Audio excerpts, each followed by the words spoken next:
So you can also use the blend tool from the tool palette, Illustrator tool palette. So let's have a look at doing that. We'll create a set of other graphics to blend this time. I'm going to go with an orange rectangle and maybe a polygon that is pink. Oops, polygon that is pink. So I've selected the polygon tool.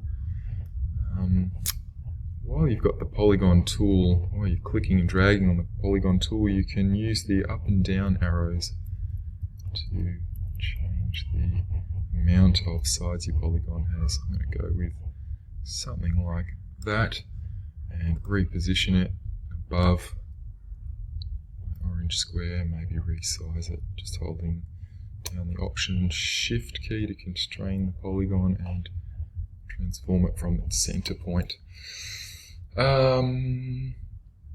So this is what the blend tool looks like here, a series of kind of blending intervals, and if I select it I can click on one object and then a second object and cause a blend between those two objects, and that's looking pretty cool.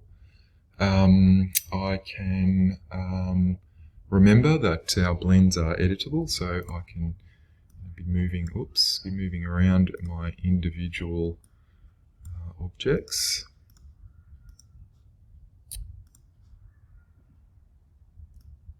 Resizing them, of course, rotating them, changing the position. That's all pretty useful, editable and kind of dynamic, as they say. Of course I could change the size of the rectangle as well. We accessed the blend options via the menu previously. This time I'm going to do it via the tool palette, and if I've got my blend selected I can either double click on the blend tool to bring up the blend options, or if I have the blend tool selected I can Option Alt click on the blend itself to bring up the blend options, where I can change my spacing from smooth color, which is nice and sort of gradient like, into specific steps or specific distance. So with specific steps I can actually change the amount of intervals to make something a little bit more graphic looking, and with specific distance I can actually decide on a numerical value between the instances. Less useful, I suppose. Specific steps, I can see a kind of range of uses for that, and I don't know, for creating some kind of graphic background like so. That's kind of looking kind of interesting.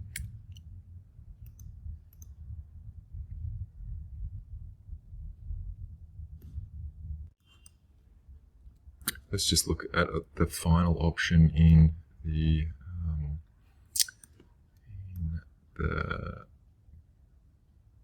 blend options. I'm going to create two rectangles like so, and create a blend between them using the blend tool itself.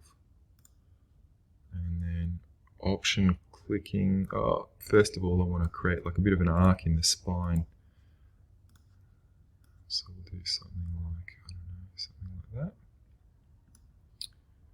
that. Just cool. And then if I option click, with the tool selected, if I option click on the tool in the tool palette, we get the blending options, and we can change the orientation.